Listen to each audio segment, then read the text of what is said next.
हरे कृष्ण। ओम नमो भगवते वासुदेवाय। ओम नमो भगवते वासुदेवाय। ओम नमो भगवते वासुदेवाय।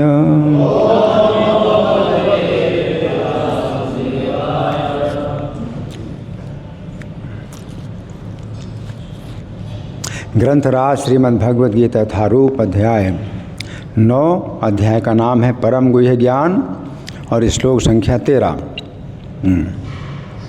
बोर्ड में है सामने, देखा है? ऊपर आ रहा है। महात्मानस्तु मां पार्थ देवीं प्रकृतिम् आश्रिता भजन्त्यनन्यमनसो ज्ञात्वा भूतादिमव्यय। महात्मानस्तु मां पार्थ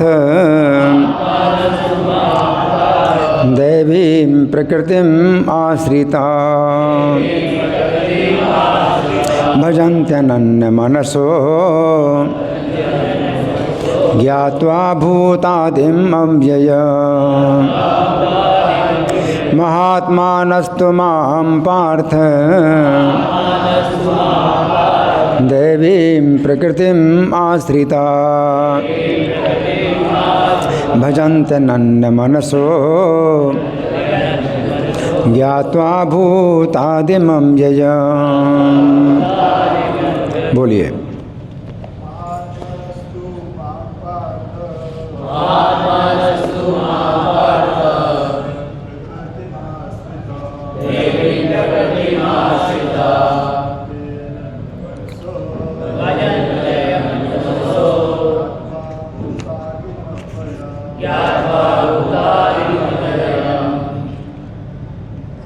और कोई? महात्मानस्तु मां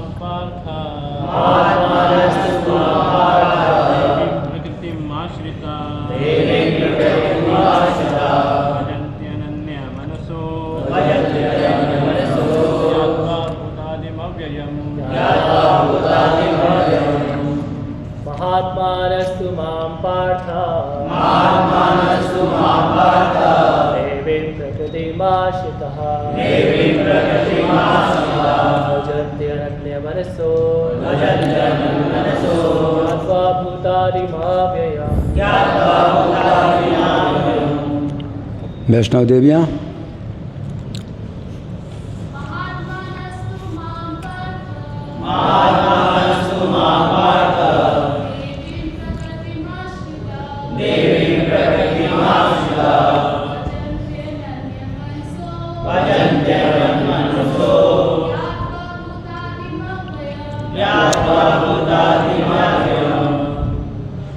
शब्दार्थ।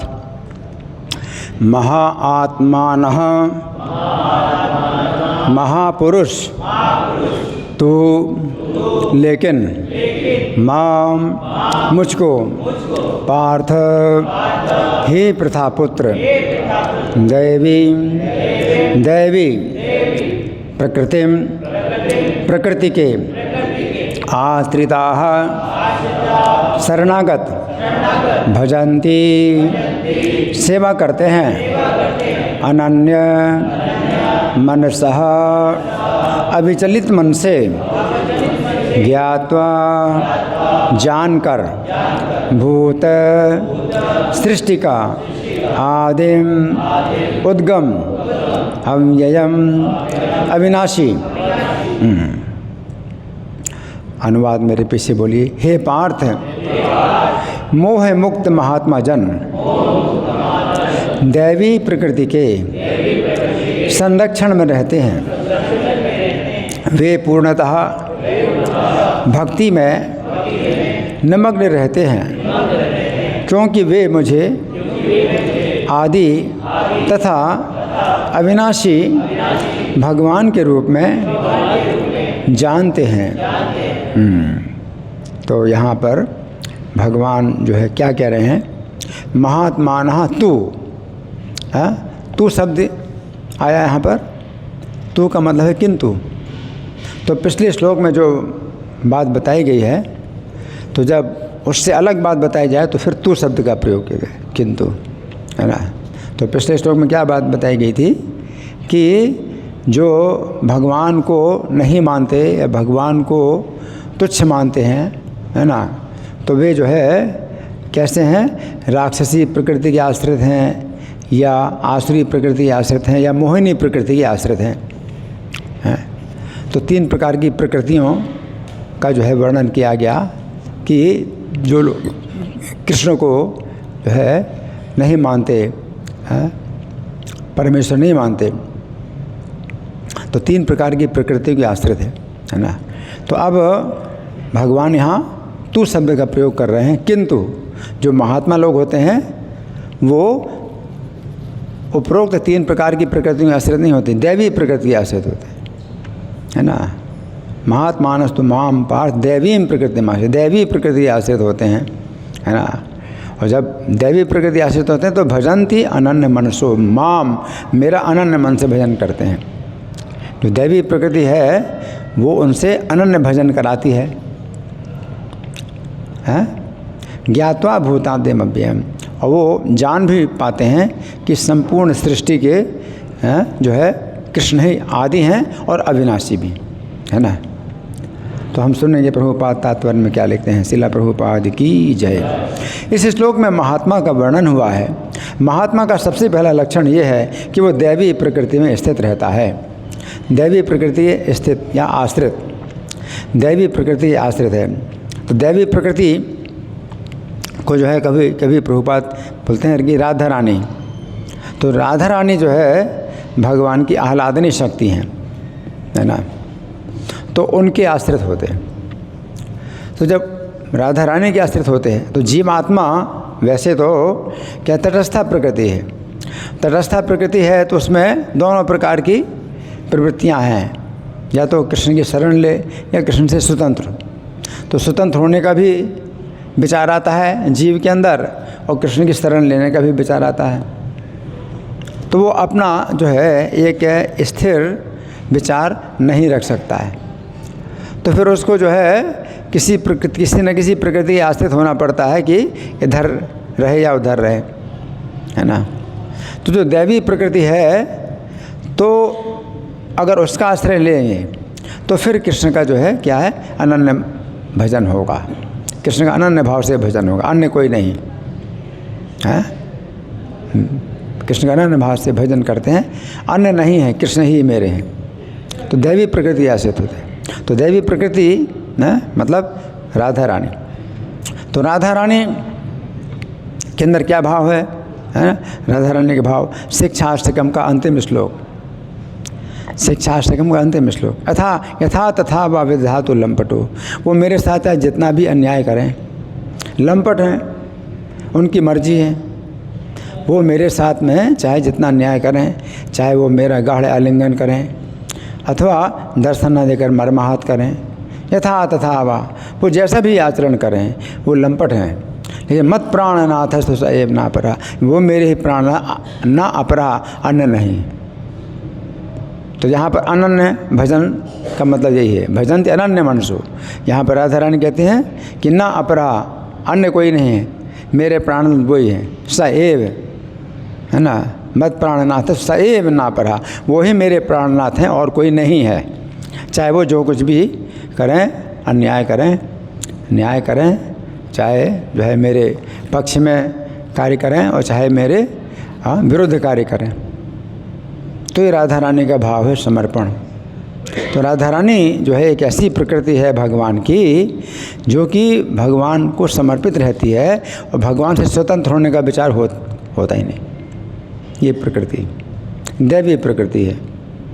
तो दैवी प्रकृति का आश्रय लेगा कोई जीव तो वो जो है फिर कृष्ण के प्रति फिर बिना किसी शर्त के वो जो है अनन्य भजन करेगा कि मेरी कोई शर्त नहीं है कि मेरे साथ आप ऐसा व्यवहार करोगे तो फिर मैं आपकी शरण लूँगा, और आप मेरे साथ उल्टा व्यवहार करोगे तो मैं जो है आपका भजन नहीं करूँगा। फिर मैं आपको छोड़ दूँगा। तो भौतिक संसार में तो यही होता है, अपनी अपनी शर्तें होती हैं, है ना। तो उस शर्तों के आधार पर भाई मैं आपके साथ रहूँगा, है ना। तो मेरी इस तरह मांगे हैं कि इन मांगों के अनुसार आप कार्य करो, तो ठीक है, नहीं तो छोड़ दें। नौकरी में भी ऐसे ही होता है, नौकरी भी छोड़ दी जाती है, या वो मालिक है नौकरी से निकाल देता है, या नौकर भी नौकरी छोड़ देता है, मालिक को छोड़ देता है, उसको जो है अपनी संतुष्टि नहीं होती है तो छोड़ देता है। लेकिन कृष्ण के साथ में ऐसा हमारा जो है कोई प्रतिबंध नहीं होना चाहिए कि ये जो है मतलब कृष्ण हमारे साथ ऐसा करेंगे तो जो है मैं कृष्ण का भजन करूँगा, कृष्ण की सेवा करूँगा, और नहीं तो जो है कृष्ण की सेवा नहीं करूँगा, है ना। तो ये जो है एक विचारधारा जीव के अंदर है, तटस्थ प्रकृति। तो कृष्ण से स्वतंत्र होने की भी है उसके अंदर इच्छा होती है, कृष्ण की शरण लेने की, कृष्ण से स्वतंत्र होने की, है। तो जीव में जो है वो स्थिरता नहीं है।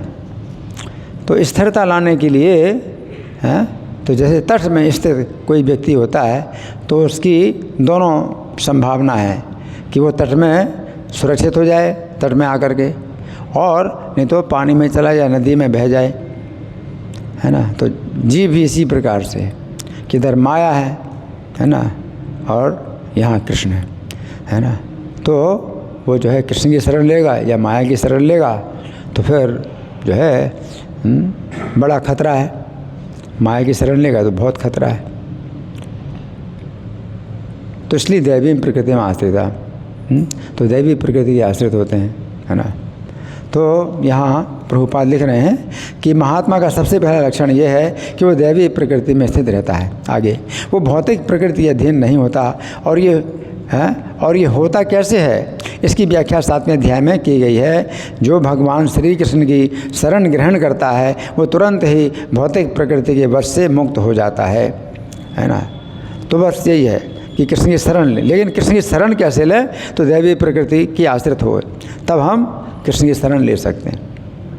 यहाँ पर बात यही है कि हमें दैवी प्रकृति के आश्रित होना है ना। दैवी प्रकृति के आश्रित होने का ये भी मतलब है कि हम भक्तों की शरण लें, हम गुरु की शरण लें, है ना।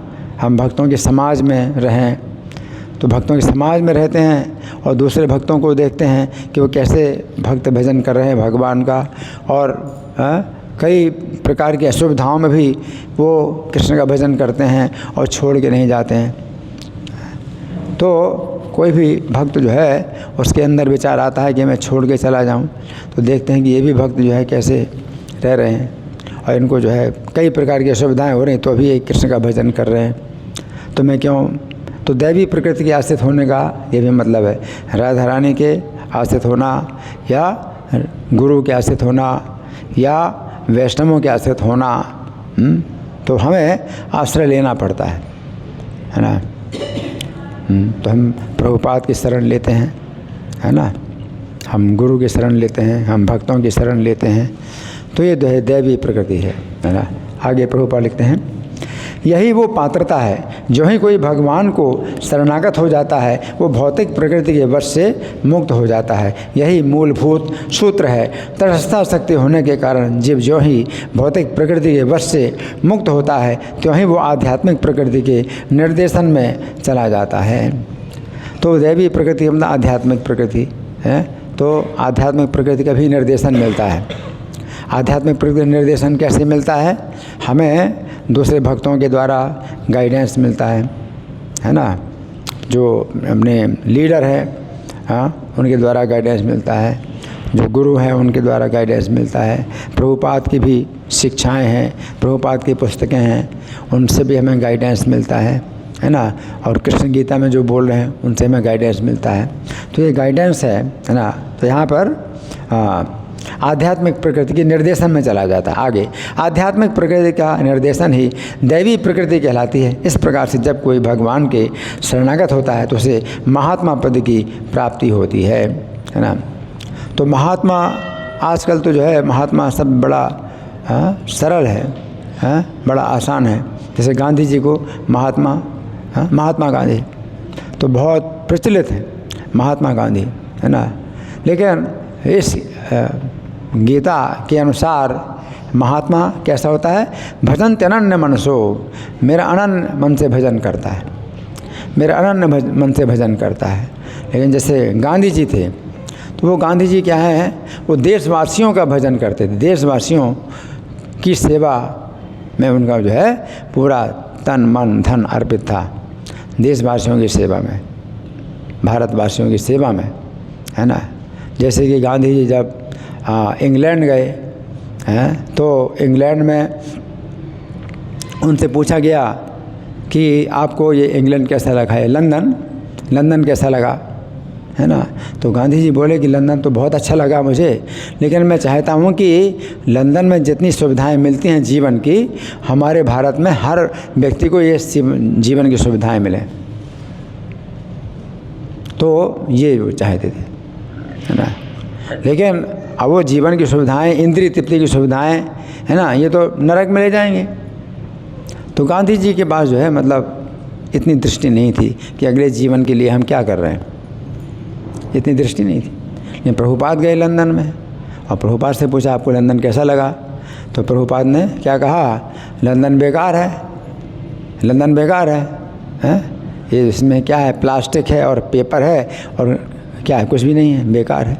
क्योंकि प्रभुपाद आध्यात्मिक जगत से है।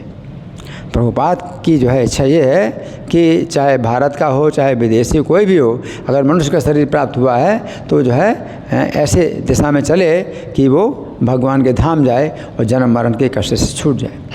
तो गांधी जी का ऐसा कोई संदेश नहीं, जन्म मरण से के कष्ट से छूटने का गांधी जी के पास कोई संदेश नहीं था, है ना। गांधी जी कुर्ता नहीं पहनते थे, तो किसी ने पूछा आप कुर्ता क्यों नहीं पहनते, किसी ने कुर्ता दिया कि आप कुर्ता पहनो, तो उन्होंने मना कर दिया मैं कुर्ता नहीं पहनूंगा। क्यों? क्योंकि भारत में जब हर व्यक्ति को कुर्ता मिले तब मैं कुर्ता पहनूंगा। तो ये भावना तो बड़ी भावना, बहुत त्याग है, त्याग की लेकिन दिशा गलत है ना। तो जो भक्त हैं वो भी त्याग करते हैं बहुत, लेकिन वो भगवान की सेवा में त्याग करते हैं, भगवान की प्रसन्नता के लिए, है ना। और जिन भारतवासियों की प्रसन्नता के लिए उन्होंने इतना त्याग किया, वो भारतवासी उनसे प्रसन्न नहीं हुए और उन्होंने गोली मार दी, है ना। तो ये चीज़ जो है क्या है कि वो उसे महात्मा नहीं कहते हैं जो कृष्ण को जो है कृष्ण का अनन्य भजन नहीं करता, है ना। तो ये बहुत बड़ा अंतर है ना। आगे प्रभुपाद लिखते हैं, महात्मा अपने ध्यान को कृष्ण के अतिरिक्त अन्य किसी और नहीं ले जाता। तो इसे यही अनन्य मन से भजन करते हैं। तो मन जो है अन्य में नहीं जाता उनका, अन्य का भजन नहीं करना, अन्य को प्रसन्न नहीं करना, कृष्ण को ही प्रसन्न करना। हाँ, क्यों? ज्ञात्वा भूतादिम अव्ययम, आदि सब प्राणियों की आदि वही हैं, सृष्टि की आदि वही कृष्ण हैं। जैसे जड़ है, वृक्ष की जड़ होती है, तो जड़ क्या है? जड़ से ही पूरा पेड़ निकला है, और जड़ में पानी डालते हैं तो पूरे पेड़ में पानी जाता है। तो जो व्यक्ति पेड़ को हरा भरा करना चाहता है, पेड़ की सेवा करना चाहता है, तो जड़ में सिंचन करता है। तो उसी प्रकार से जो महात्मा लोग होते हैं वो संपूर्ण सृष्टि के कारण आदि कृष्ण को जान करके कृष्ण को प्रसन्न करते हैं, और कृष्ण को प्रसन्न करने से क्या है? संपूर्ण सृष्टि प्रसन्न होती है। यस्मिन् तुष्टे जगत तुष्टो भवति। तो कृष्ण को संतुष्ट करने से पूरा जगत संतुष्ट होता है। तो केवल भारत की बात नहीं कि भारत को हमें संतुष्ट करना है, भारत की बात नहीं है, सृष्टि पूरा जगत संतुष्ट होता है जिसमें तुष्ट है। तो क्यों? क्योंकि ज्ञात्वा भूतादिम, संपूर्ण प्राणियों के आदि कृष्ण है ना। अच्छा, फिर आदि हैं, कृष्ण आदि हैं, संपूर्ण प्राणियों के आदि हैं। तो जो मायावादी हैं तो वो भी मानते हैं, सुन रहे हैं? तो मायावादी भी मानते हैं कि श्री कृष्ण आदि हैं, श्री कृष्ण आदि हैं पूरी सृष्टि के। सुन रहे हैं आप लोग? ध्यान से सुनिए, फिर मैं पूछूंगा। वो जो मायावादी लोग हैं वो ये मानते हैं कि श्री कृष्ण जो है सृष्टि के आदि हैं, आदि कारण हैं, है ना। लेकिन किस तरह से मानते हैं आदि कारण? कि वो कृष्ण प्रारंभ में मतलब भगवान थे, और जब उनसे सृष्टि हुई तो सृष्टि हो गई, अब वो नहीं रहे।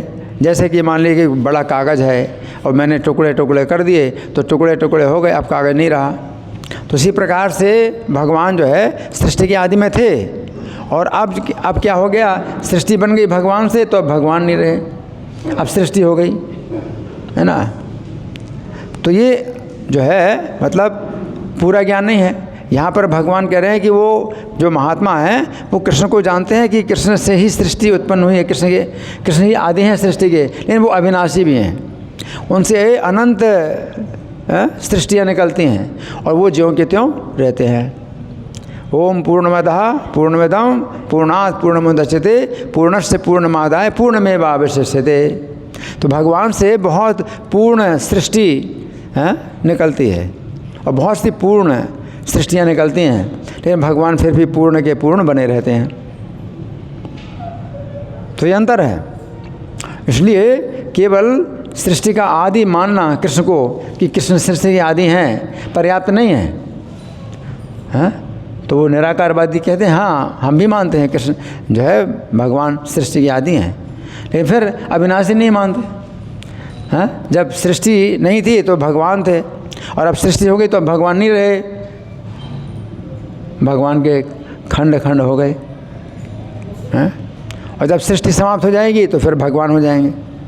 तो क्या सोचते हैं, जैसे मिट्टी का एक जो है लौंदा है, हैं, तो मिट्टी का लौंदा है, तो अगर उसको आप तोड़ देते हैं तो टुकड़े टुकड़े हो जाते हैं, बहुत से टुकड़े हो गए, अब लौंदा मिट्टी का लौंदा ख़त्म हो गया।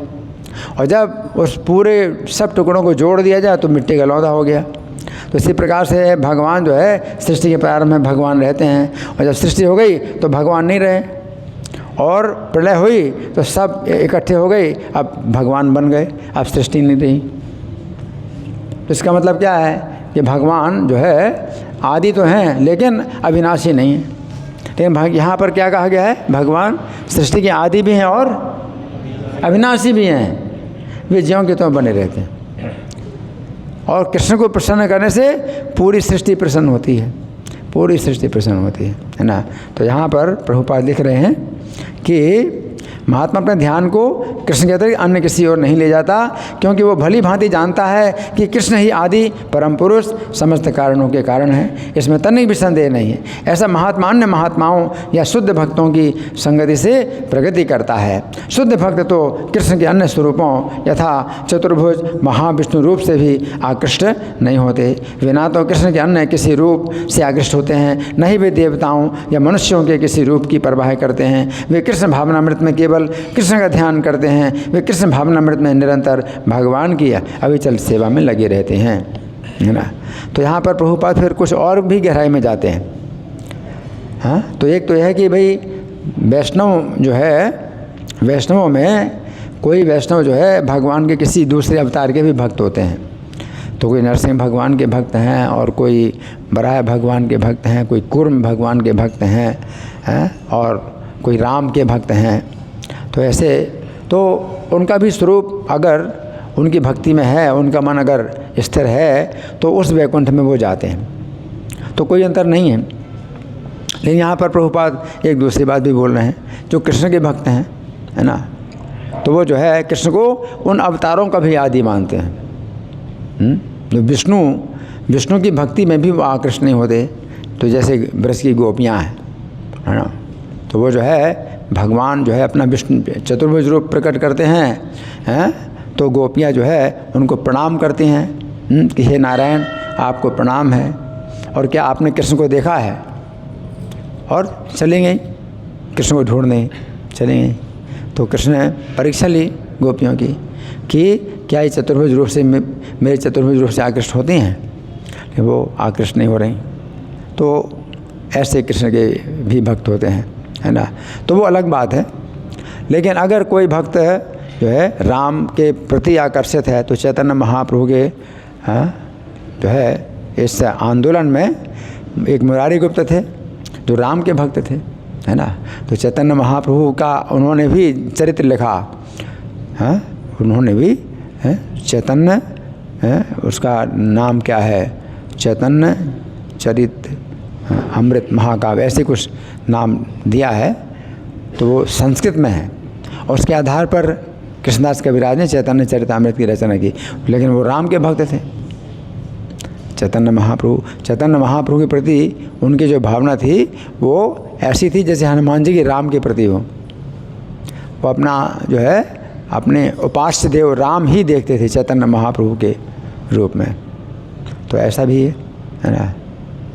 तो कोई भक्त जो है कृष्ण के प्रति आकृष्ट होते हैं तो कृष्ण के अनन्य भक्त होते हैं, तो अन्य अवतारों के प्रति वो आकृष्ट नहीं होते, अन्य अवतारों को नमस्कार करते हैं और फिर कृष्ण के भजन में लग जाते हैं, है ना। लेकिन हमारा जो है मतलब ऐसा है कि हम सब का आदर करते हैं। कोई अगर नरसिंह भगवान के भक्त हैं, कोई राम के भक्त हैं, तो उनके भी अलग अलग वैकुंठ हैं। भगवान के जितने अवतार हैं उनके भी वैकुंठ हैं। और किसी का स्वरूप अगर उस वैकुंठ में है तो उसका जो है मन उसी में लगता है। लेकिन वो अपना स्वरूप प्रकट होता है जब भक्ति की विधि से हम शुद्ध हो जाएं, तो अपना स्वरूप वो प्रकट होता है ना। तो यहाँ पर जो है थोड़ा सा ये है कि हमारी उदारता रहती है कि हम किसी की निंदा नहीं करते। और भगवान राम का भी जो है अर्चा विग्रह है, राम दरबार भी होता है हमारे मंदिर में। तो कोई राम के प्रति भी आकृष्ट हो तो वो भी जो है उसको भी मान्यता मिलती है। तो मुख्य बात यही है कि जो वैष्णव सिद्धांत है वो विष्णु तत्व की जो है भक्ति करें। विष्णु तत्व में जो है श्री राम भी हैं, कृष्ण भी, नरसिंह भगवान है। और इनसे जो है आप जन्म मरण के बंधन से छूटते हैं। भौतिक प्रकृति जो 3 गुणों वाली है उससे आप उस बंधन से आप छूटते हैं। तो ये सिद्धांत है, ठीक है ना। तो अनन्य भजन करते हैं तो इसका 2 अर्थ हो गए। एक अर्थ तो हो गया कि विष्णु तत्व का वो भजन करते हैं और माया तत्व का भजन, माया तत्व को छोड़ते हैं, विष्णु तत्व का भजन करते हैं, अनन्य भजन। लेकिन दूसरा अर्थ ये भी अनन्य भजन कि विष्णु तत्व में भी केवल कृष्ण तत्व का ही भजन करते हैं। बलराम हैं, उनके विस्तार, फिर बलराम से विस्तार होते हैं और भी विष्णु के अवतार विस्तार होते हैं, तो उनकी तरफ उनका मन नहीं जाता है। तो दोनों बातें हैं, तो दोनों अर्थ यहाँ पर जो है लागू हो रहे हैं। तो ये जो है तात्पर्य पूरा समाप्त हो गया है। अब हम सुनेंगे इसकी व्याख्या जो कि श्री भगवान ने कहा में हुई है। तो आप लोग बड़े ध्यान से सुने, है ना। यहाँ पर भगवान अर्जुन को कौन से शब्द से संबोधन कर रहे हैं? पार्थ, है ना। तो यहाँ पर श्री कृष्ण अर्जुन को पार्थ के नाम से संबोधित करते हुए कहना चाहते हैं कि हे अर्जुन, तुम्हें पार्थ इसलिए कहा जाता है कि तुम मेरी बुआ प्रथा अर्थात कुंती के पुत्र हो। अतः श्लोक संख्या 11 और 12 में मैंने 4 प्रकार के पापियों का वर्णन किया था, उनमें से तुम नहीं हो। 4 प्रकार के पापी, मूढ़ और नराधम और माया हृत ज्ञान और आसुरी भाव आश्रित। तो वही 4 प्रकार के पापियों का वर्णन इन 2 श्लोकों में किया है। अब जानन्ति माम मूढ़ा, जो यहाँ 11वां श्लोक है, अब जानन्ति माम मूढ़ा, जो मूढ़ लोग हैं, है ना, तो मुझे तुच्छ मानते हैं, है ना। तो वो चीज़ आ गई, है ना। तो न माम दुष्कृतनो मूढ़ा, गीता का जो है 7वें अध्याय का 15वां श्लोक, न माम दुष्कृतनो मूढ़ा। फिर प्रपद्यन्ते नराधमा, तो नराधम भी मेरी शरण में नहीं आते। तो 3 प्रकार के पापी 12वें श्लोक में भगवान ने बताया, राक्षसीम, आसुरीम और मोहिनीम प्रकृति आश्रित है। तो वही जो है जो गीता में 7वें अध्याय के 15वें श्लोक में 4 प्रकार के दुष्कृति बतलाए हैं, मूढ़, नराधम, माया हृत ज्ञान और आसुरी भाव आश्रित। तो वही जो है 11वें श्लोक में पहले प्रकार के मूढ़ का वर्णन किया गया है। और फिर नराधम और माया हृत ज्ञान और आसुरी भाव आश्रित, उन्हीं का ही वर्णन इसमें किया है कि वो आसुरी प्रकृति आश्रित हैं, राक्षसी प्रकृति आश्रित हैं, मोहिनी प्रकृति आश्रित हैं, है ना। तो 4 प्रकार के, है ना। तो यहाँ पर भगवान ये अर्जुन से कह रहे हैं कि तुम मेरी बुआ के लड़के हो, है ना, तो तुम तो मेरे पक्ष के हो। वो उधर जो 4 प्रकार के पापी हैं जो मेरा भजन नहीं करते, तुम उस प्रकार से नहीं हो, है ना, तुम उनमें से नहीं हो। तुम दैवी प्रकृति आश्रित होकर मेरे अनन्य भक्त हो, है ना। तो ये और फिर महात्मा शब्द की इसमें व्याख्या हुई है कि इसके पूर्व श्री कृष्ण ने उन 4 प्रकार के पापियों के लिए महात्मा शब्द का प्रयोग नहीं किया था जो श्री कृष्ण की शरण नहीं लेते हैं। तो महात्मा शब्द 2 शब्दों से मिलकर बना है, महा तथा आत्मा।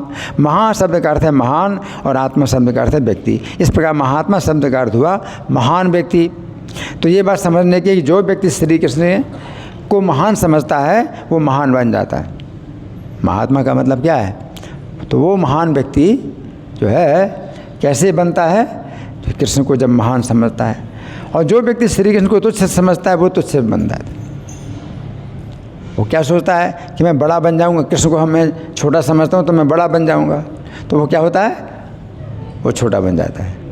हाँ, और जो सोचता है कि कृष्ण को मैं महान बनाऊं, मैं छोटा बनूं, तिनके से ज़्यादा छोटा अपने को समझता है, तो श्री कृष्ण उसको महान बना देते हैं, है ना। तो ये अंतर है। जो व्यक्ति अपने आप को तुच्छ समझता है और श्री कृष्ण को महान समझता है, उसे श्री कृष्ण महान समझते हैं। और जो व्यक्ति अपने आप को महान समझता है और श्री कृष्ण को तुच्छ समझता है, उसे श्री कृष्ण तुच्छ समझते हैं, है ना। अच्छा तो यही है कि हम श्री कृष्ण को महान समझें और अपने आप को तुच्छ समझें, क्योंकि इस प्रकार श्री कृष्ण हमें महान समझेंगे। परंतु यदि हम श्री कृष्ण को तुच्छ समझेंगे और अपने आप को महान समझेंगे तो श्री कृष्ण भी हमें तुच्छ समझेंगे। इस प्रकार हमारा क्या होगा? नुकसान होगा, नुकसान होगा, है ना। हम श्री कृष्ण की महानता की जितनी अधिक अनुभूति करते हैं, हम उतने अधिक महान बनते जाते हैं। और हम श्री कृष्ण को जितना अधिक तुच्छ समझते हैं, हम उतने अधिक तुच्छ बनते जाते हैं। तो यहाँ पर श्री कृष्ण कह रहे हैं कि महात्मा लोग वे हैं जो दैवी प्रकृति के आश्रित होते हैं, है ना। अब यहाँ पर श्री कृष्ण कह रहे हैं कि महात्मा लोग दैवी प्रकृति के आश्रित होते हैं। हाँ, तो गीता 7:19 में श्री कृष्ण कहते हैं कि अनेक जन्म जन्मांतर के बाद जैसे सचमुच ज्ञान होता है, वो श्री कृष्ण को समस्त कारणों का कारण जानकर श्री कृष्ण की शरण में जाता है। 7:19 क्या श्लोक है वो?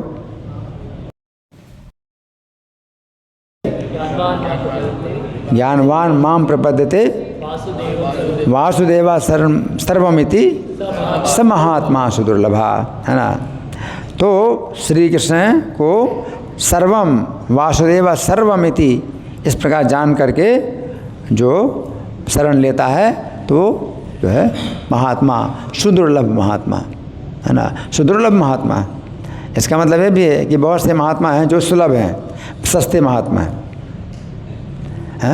और जो भगवान बता रहे हैं, जो कृष्ण की शरण लेता है, श्री कृष्ण को सब कारणों का कारण जान करके वो महात्मा कैसा होता है? सुदुर्लभ महात्मा।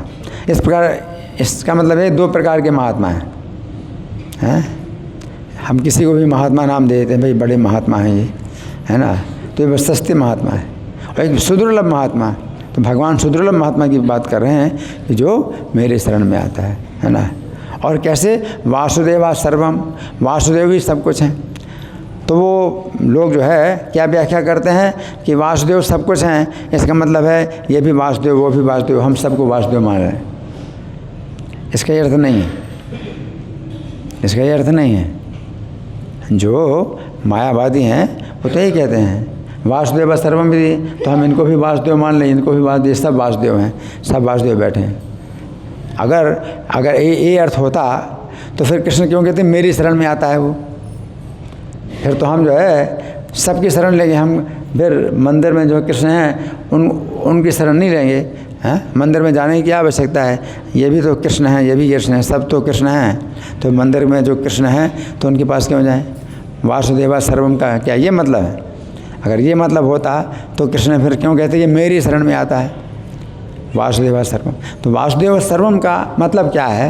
वासुदेवा सर्वम का मतलब है कि वासुदेव ही मेरे सर्वस्व हैं।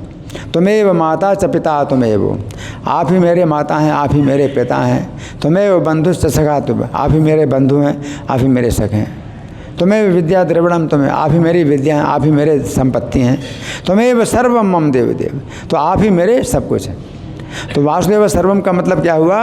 वासुदेव मेरे सर्वस्व, मेरे माता, मेरे पिता, मेरे भाई, मेरे बंधु, मेरे पुत्र, सब वही है। तो वासुदेव सर्वम का मतलब क्या हुआ कि वासुदेव मेरे सब कुछ हैं, मेरे सब कुछ। अगर ऐसे कहीं वासुदेव सब कुछ हैं तो फिर वही बात होगी, फिर हम जो है वासुदेव की शरण न लें, ये भी वासुदेव, ये भी वासुदेव, ये भी वासुदेव, सब वासुदेव, क्या ये मतलब है? तो वासुदेव सर्वम की व्याख्या जो है करते भी हैं ऐसे। तो प्रधानमंत्री मोदी भी इस प्रकार की व्याख्या कर रहे हैं।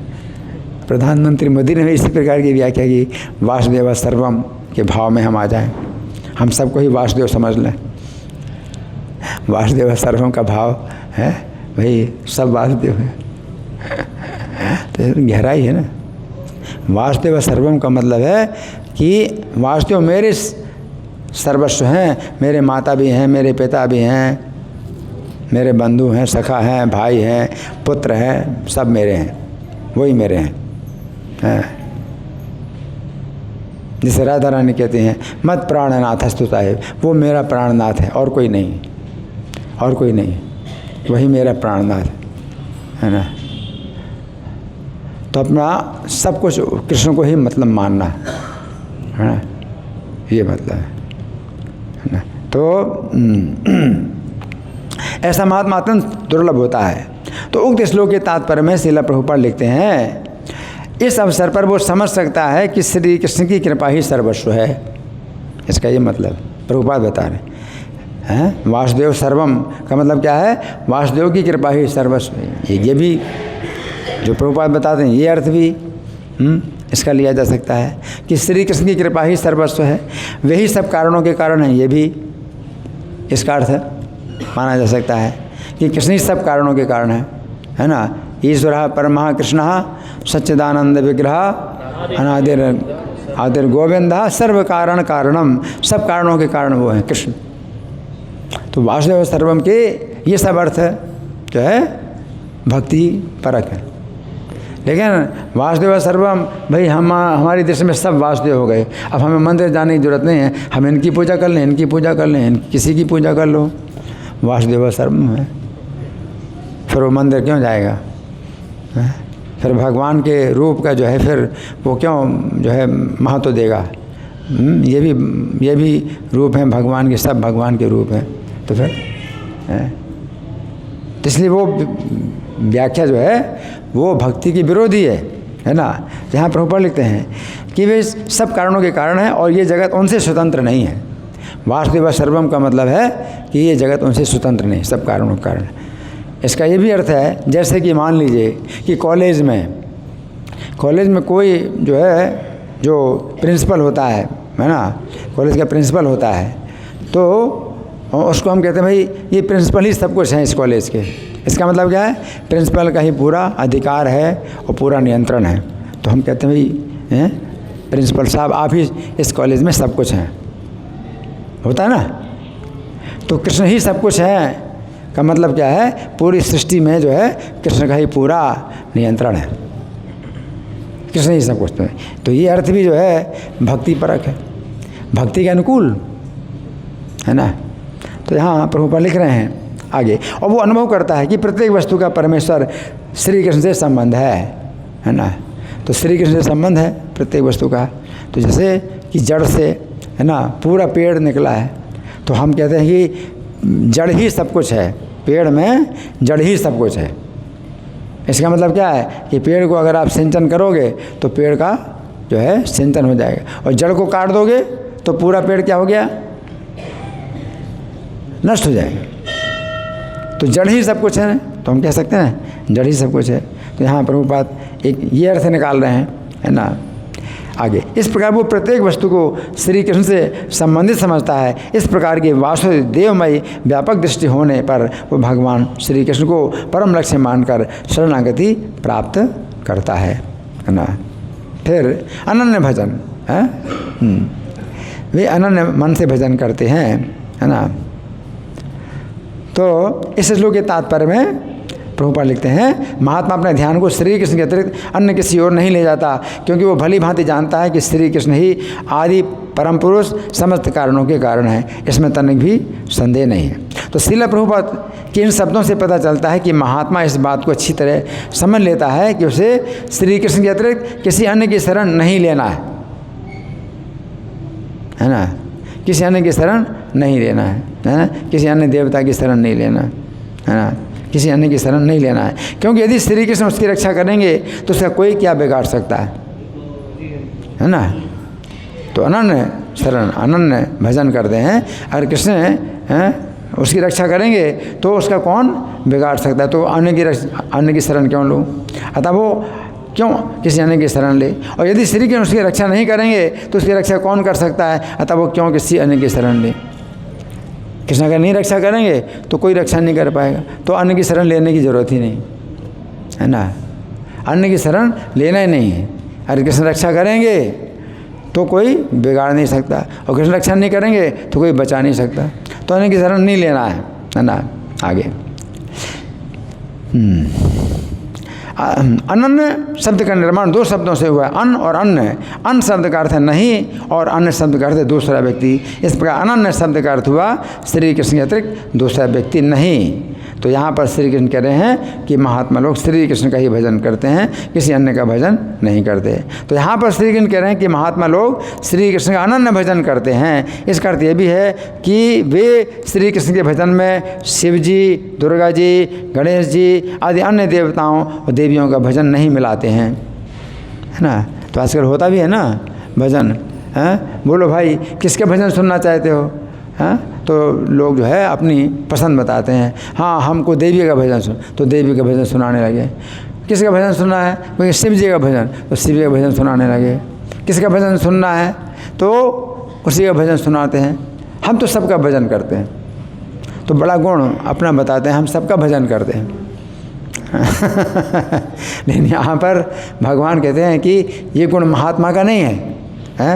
महात्मा का जो गुण है वो क्या है कि कृष्ण का अनन्य भजन करता है, कि श्री कृष्ण के भजन में शिव जी, दुर्गा जी, गणेश जी आदि अन्य देवताओं और देवियों का भजन नहीं मिलाते हैं। यदि व्यक्ति श्री कृष्ण के भजन के साथ साथ अन्य देवी देवताओं का भी भजन करता है तो श्री कृष्ण का अनन्य भजन नहीं कहा जा सकता है।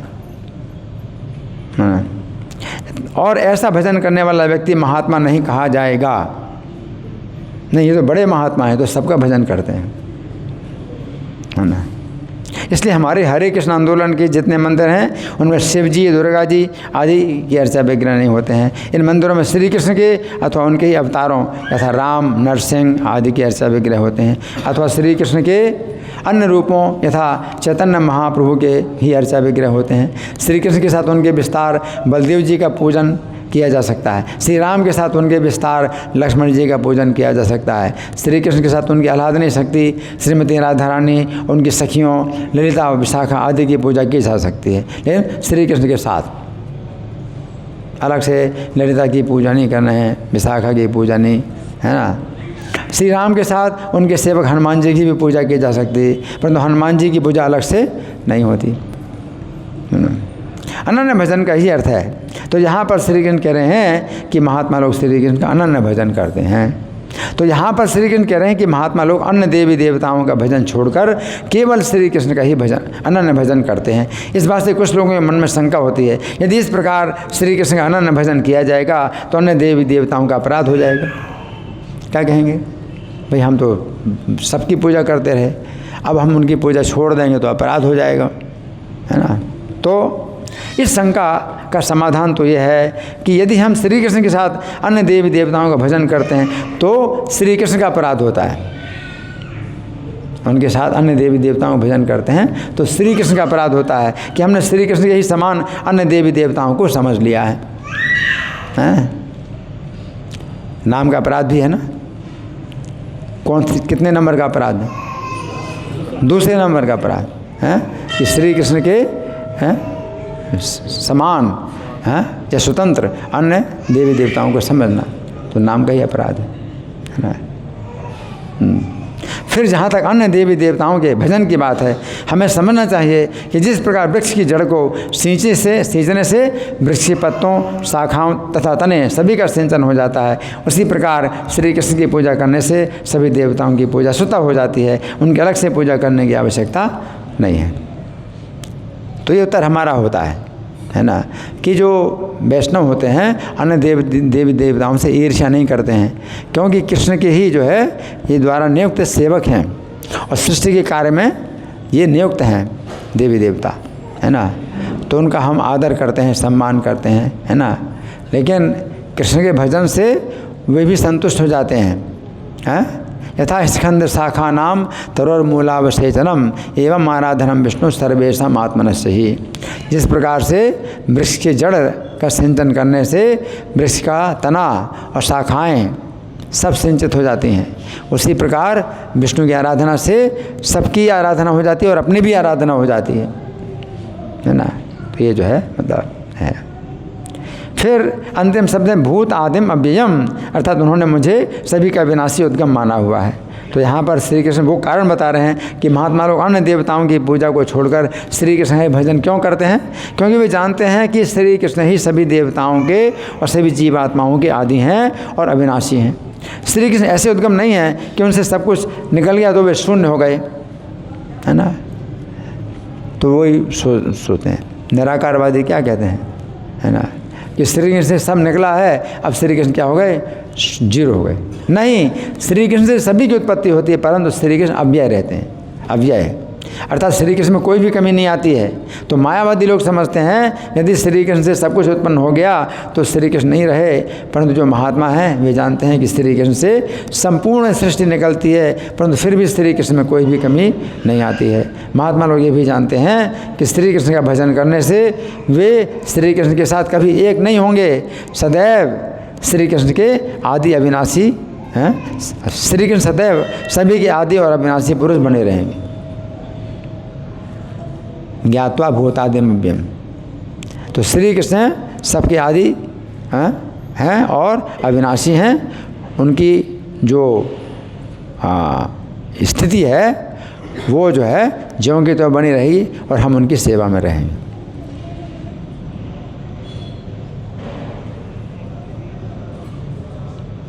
तो ऐसा नहीं है कि श्री कृष्ण का भजन करने से आप श्री कृष्ण बन जाएंगे, है ना। जीवेर स्वरूप होय कृष्ण नित्यदास, नित्यदास, है ना। तो इस तरह से हमने कुछ चर्चा की आज के श्लोक की, और अभी हमारे पास समय है तो आप लोगों के साथ में कुछ मंथन हो, विचार, चर्चा, प्रश्न, या मैं प्रश्न करूं। जी, हरि बोल, हरि बोल। प्रभु जी धन्यवाद, आपका बहुत बहुत धन्यवाद। प्रभु जी मेरा इससे प्रश्न है कि शास्त्रों में पंचदेव उपासना का भी वर्णन आता है, तो जैसे आपने भी व्याख्यान बताया, तो उस पर कैसे लोगों को समझा सकते हैं पंचदेव उपासना? हाँ, पंचोपासना, पंचोपासना दूसरे देवी देवताओं का भी आ जाता है। हाँ, देखिए पंचोपासना की जहाँ तक बात आती है तो भगवत गीता तो स्पष्ट कहती है ना, अनन्य भजन। तो कृष्ण का अनन्य भजन करते हैं तो सब जो है सबकी पूजा हो जाती है। और फिर भगवान ये भी बताते हैं कि काम में ज्ञान प्रबद्धन्ते न देवता, अन्य जो है देवताओं की भौतिक कामनाओं से अगर पूजा करते हैं तो वो जो है उनको वो जो है देवान देव जो जानती, वो देवता जो वो उन्हीं के लोक में जाएंगे, देवान देवे जो जानती। अच्छा, पंचोपासना अगर करना है तो इसमें हमें फिर कैसे करना है, वो भी एक जो है मानसिकता हमें विकसित करनी होगी।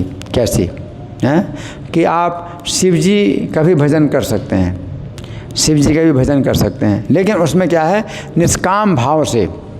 अगर कोई व्यक्ति निष्काम भाव से शिव जी की पूजा करे या दुर्गा की पूजा करे, सूर्य की, शिव और विष्णु और दुर्गा और सूर्य और गणेश, 5 है ना, निष्काम भाव से अगर पूजा करे, है ना, तो क्या है, तब तो उसकी जो है मतलब क्या है कि उसको तत्व ज्ञान होगा, है ना। जैसे कि एक ब्राह्मण था काशी में, तो शिव जी का भक्त था। तो शिव जी का भक्त था लेकिन निष्काम भक्त था, निष्काम भक्त था, तो शिव जी से कोई कामना नहीं करता। तो शिव जी हो चाहे देवी हो, निष्काम भक्त अगर हो तो देवी भी अपने भक्त को विष्णु की भक्ति में लगाती हैं, शिव जी भी अपने भक्त को विष्णु की भक्ति में लगाते हैं, चाहे सूर्य हो चाहे गणेश हो, सब। कोई निष्काम भक्त होगा तो वो जो है उसका जो है परम कल्याण के लिए वो जो है गुरु की तरह कार्य करेंगे। तो शिव जी ने जो है उसका परम कल्याण के लिए सोचा। तो उस ब्राह्मण को जो है शिव जी से जो है कुछ आवश्यकता पड़ी कि मेरी पुत्री के विवाह के लिए धन की आवश्यकता है। तो शिव जी से उसने कहा कि मुझे धन की आवश्यकता है पुत्री के विवाह के लिए। तो वो निष्काम ही है, उसमें कोई भौतिक कामना नहीं है। पुत्री के विवाह के लिए अगर धन की इच्छा है तो वो भौतिक कामना नहीं मानी जाएगी।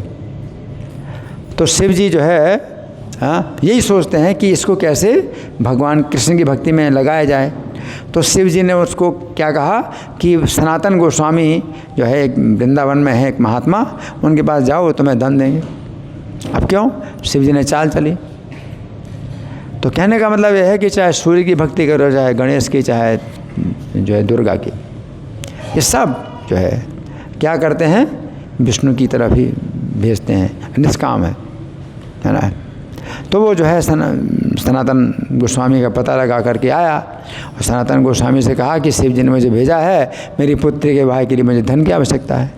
तो सनातन गोस्वामी बोले मेरे पास तो धन है ही नहीं, मैं तो सब त्याग करके, अगर आप पहले आए होते तो आपके जो है मतलब आपका घर भर देता, मेरा पास इतना धन था, सब तो त्याग करके आ गया मैं। तो बोले आप कैसे बात कर रहे हैं, हमें तो शिव जी ने भेजा है। तो सनातन गोस्वामी को याद आया कि एक पारस पत्थर था जिसको कि उन्होंने कोड़े के स्थान में फेंका हुआ है। तो कहा ठीक है मैं छूँगा नहीं, आप वो धन ले लो, मैं आपको बता देता हूँ। तो इशारा कर दिया और पारस पत्थर का परीक्षा भी करके देख लिया कि लोहा को छुआ तो सोना हो गया। ओहो, अब तो वो ब्राह्मण क्या सोचता है, मेरे जैसा जो है धनी पूरी दुनिया में कोई नहीं, और बड़ा खुश होके जा रहा है। और फिर दिमाग में आया कि अरे सनातन गोस्वामी ने इसको कोड़े में फेंका हुआ है तो उनके पास कोई और बड़ी संपत्ति होगी। तो फिर लौट के आया कि मैं आपसे एक बात पूछना चाहता हूँ, आपने इस संपत्ति को तो 945 ठीक है, तो इस संपत्ति से बड़ी संपत्ति आपके पास है क्या? तो सनातन गोस्वामी ने उसको जो है फेंकवाया, कहा कि फेंको नदी में, यमुना जी में फेंकवाया पारस पत्थर, और फिर अपने जो है पोटिया में लाए, हरे कृष्ण मंत्र से उसको दीक्षित किया। तो वो ब्राह्मण जो है फिर वापस गया ही नहीं, काशी में वापस गया ही नहीं।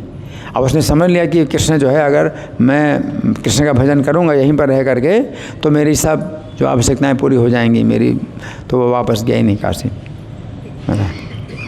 तो ये जो है मतलब हाल है। लेकिन अब हम लोग जो है क्यों मना करते हैं कि आप लोग ना करो? क्यों? क्योंकि अगर भौतिक कामनाएं आ गई उनकी भक्ति में तो बंधन हो जाएगा ना। लेकिन कृष्ण की भक्ति में अगर भौतिक कामना भी है तो भी रक्षा है। अकामा सर्व कामो वा मोक्ष कामोदारिधि तीव्रेण भक्ति योगिन यजेति पुरुषम परम पुरुष की आराधना करो तीव्र भक्ति से, चाहे कोई कामना हो, चाहे सब प्रकार की कामना हो और चाहे कोई कामना ना हो, है ना, चाहे मुक्ति की कामना हो, लेकिन कृष्ण का भजन करे, तीव्र भजन करे, उससे क्या है, शुद्धिकरण होगा। तो कृष्ण उसकी ऐसी कामनाएं पूरी नहीं करेंगे कि उसकी भक्ति में फिर बाधा पड़े। ठीक है ना। तो कृष्ण की भक्ति के लिए हम जो है सबको जो है प्रोत्साहित करते हैं, है ना। लेकिन पंचोपासना जो है वो पहले थी, क्योंकि सात्विक अगर कोई व्यक्ति सत्वगुण में है तो सत्वगुण में निष्काम भाव से जो है कोई व्यक्ति पूजा करे अगर, तो किसी अन्य देवता की भी पूजा करेगा निष्काम भाव से, तो वो जो है विष्णु की भक्ति में आएगा। ठीक है प्रभु जी। और कोई प्रश्न? आपका प्रश्न, आपका फिर आपका।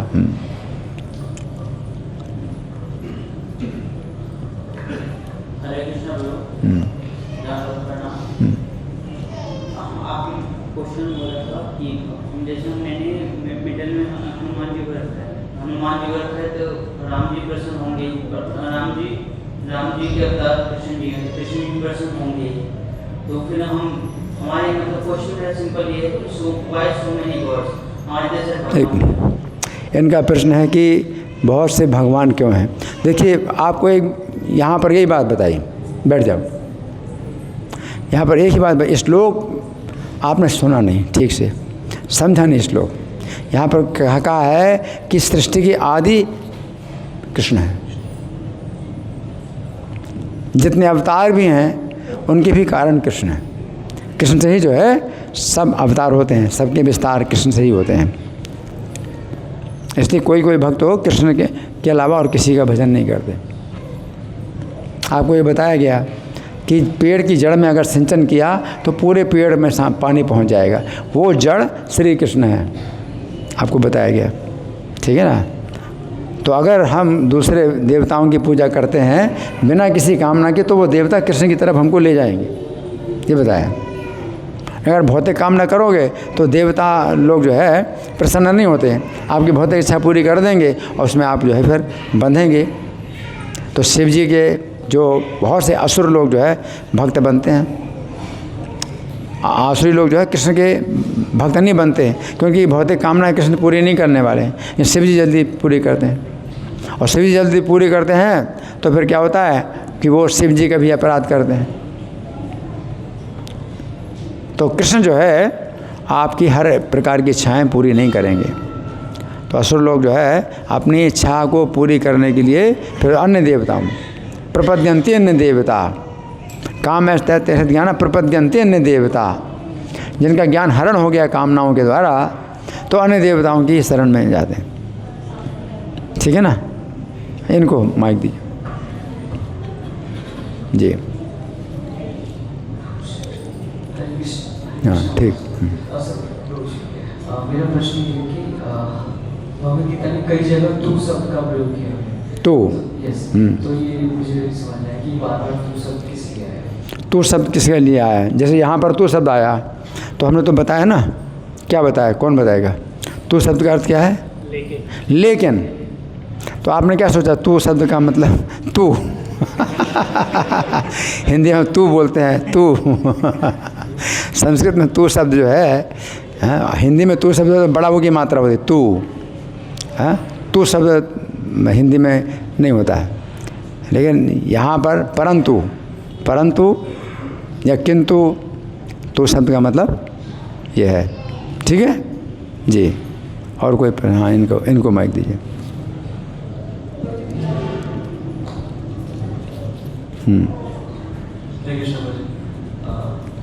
जैसे आपने बताया कि भगवान की सेवा करने से सब जीव तृप्त हो जाते हैं, तो इसको प्रैक्टिकली कैसे समझ सकते हैं कि मतलब अगर जैसे भी इसको में इतने सारे पक्षी भक्ति कर रहे हैं तो मतलब दूसरे जीव और ऑटोमेटिकली संतुष्ट हो जाएंगे, मतलब किस तरह समझ सकते हैं। हाँ, इनका अच्छा प्रश्न है कि हम कैसे समझ सकते हैं इस बात को, प्रैक्टिकली हम कैसे समझ सकते हैं। इसका मतलब यही है कि आप वृक्ष की जड़ में आपने पानी डाला सिंचन, तो पूरे जो है वृक्ष में चला जाता है वो पानी, है ना।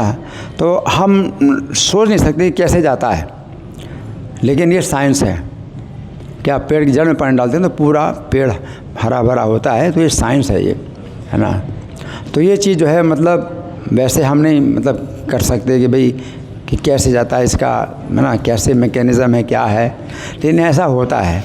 उसी प्रकार से ये प्रैक्टिकल है कि प्रभुपाद ने जो है मतलब कृष्ण को प्रसन्न किया और सब लोग प्रसन्न हुए उनसे।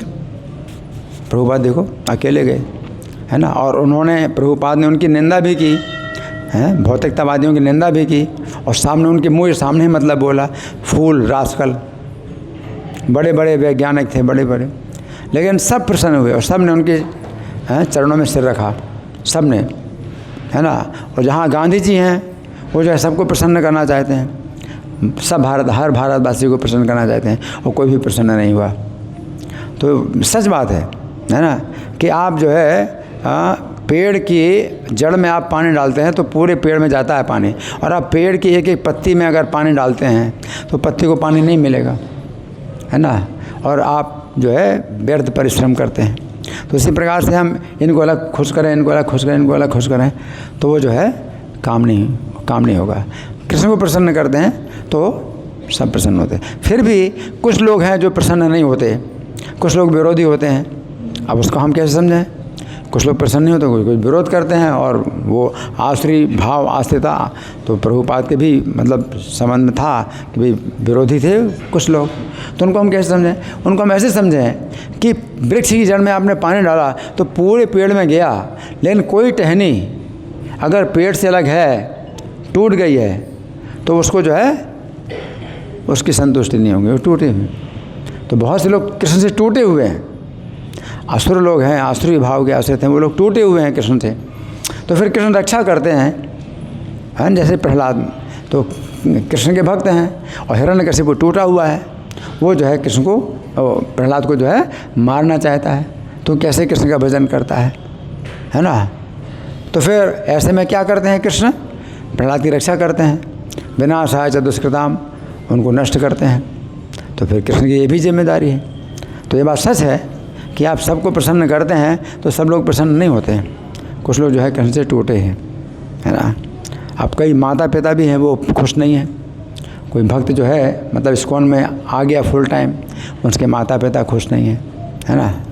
लेकिन फिर ये होता है कि धीरे धीरे है, चूँकि माता पिता की आसक्ति अपने पुत्र में होती है, तो वो तो प्रसन्न नहीं है, और काफ़ी मतलब इसमें उनको जो बाधा होती है, या वो लोग जो है शिकायत करते हैं और आपत्ति उठाते हैं, है ना।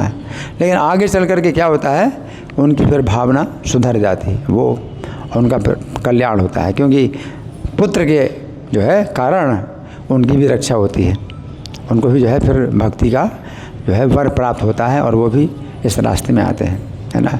तो प्रभुपाद ने जब शिष्य बनाए, कई लड़कों को शिष्य बनाया, तो पहले वो हिप्पी थे, हैं, और जब भक्त बना दिया तो माता पिता ने जो है फिर जो है प्रभुपाद के विरुद्ध जो है वो किया, मतलब क्या केस किया कि इन्होंने जो है हमारे पुत्रों को ले लिया।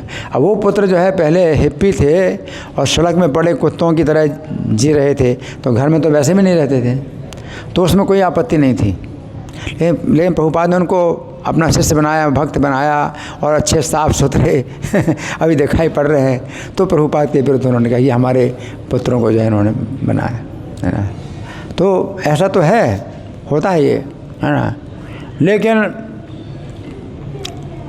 जो समय की जो है जब अंतर होता है, समय बीतता है, तो फिर जो है सब कुछ नॉर्मल हो जाता है, और वो जो है अनुभव करते हैं कि हाँ उनकी रक्षा हो रही है, ठीक है ना।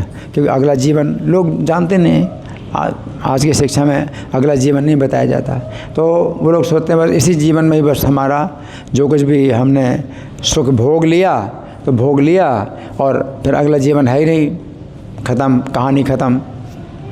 तो फिर इस तरह से जो है ये लोग कृष्ण भावनामृत आंदोलन की निंदा करते हैं, हरे कृष्णा भक्तों की निंदा करते हैं कि लोग अपना जीवन बर्बाद कर रहे हैं। वो सोचते हैं कि अगला जीवन है ही नहीं, बस यही जीवन है, इसी में जितना इंद्रिय तृप्ति करना है कर लो, अगला जीवन है ही नहीं। तो इसलिए हमारा जो है सबसे पहला जो कार्यक्रम होता है वो ये होता है कि हम जो है शरीर नहीं है, शरीर नष्ट होता है, और हम जो है शरीर बदलते हैं। तो शरीर बदलता है, अगला जीवन है, आप इसको जो है कभी भी किसी भी जीव को नष्ट नहीं कर सकते। विनाशम अव्यस्य न कश्चित कर तुम्हारे, कोई भी जो है किसी भी जीव को नष्ट नहीं कर सकता कि भाई अगला जीवन आपका बंद कर दे, आपकी कहानी बंद हो जाए कि अगला जीवन है ही नहीं। तो किसी प्रकार से भी संभव नहीं कि कोई किसी का भी जो है जीवन को रोक सके कि भाई अब अगला जीवन नहीं होगा, आप रहेंगे ही नहीं, आगे कभी नहीं रहेंगे। हमेशा हम थे, हमेशा रहेंगे, है ना। न त्वेवा हम जातु नासम न तुम ने में जनाधिपा न चैव न भविष्यामः सर्वे वयम् अतः परम, कि हम जो है कभी ऐसा समय नहीं था कि जब मैं नहीं था, तुम नहीं थे, ये सब लोग नहीं थे, ना कभी ऐसा समय होगा कि मैं नहीं रहूँगा, तुम नहीं रहोगे और ये सब लोग नहीं रहेंगे। तो प्रत्येक जीव की जो है व्यक्तिगत सत्ता अविनाशी है, व्यक्तिगत रूप से प्रत्येक जीव अविनाशी है, हमेशा रहा, हमेशा रहेंगे। दो जीव मिलकर के भी एक नहीं बन सकते, और एक जीव से टूट करके दो जीव नहीं बन सकते, ठीक है ना। तो इस तरह से पता चलता है कि ये प्रयोग प्रभुपाद ने किया, और प्रभुपाद का जो है हर जगह सम्मान हुआ, ठीक है ना। रशिया में भी जो है मतलब काफ़ी भक्तों के साथ में किया गया अन्याय किया गया, कुछ भक्तों के शरीर भी छूट गए, उनके ऊपर बड़ी उनको जो है वो की हैं, उन्होंने जो है कष्ट पहुंचाए, ताड़ना दी भक्तों को, है ना। लेकिन फिर परम विजय थे श्री कृष्ण संकीर्तनम, अंत में तो श्री कृष्ण संकीर्तन की ही विजय होती। तो श्री कृष्ण संकीर्तन की विजय, ये जो आंदोलन है, हरे कृष्ण आंदोलन है, इसकी विजय अंत में है, ठीक है ना जी। एक और क्वेश्चन, एक सेकेंड, किसी और का प्रश्न है? आपका प्रश्न पहले इनको दीजिए फिर।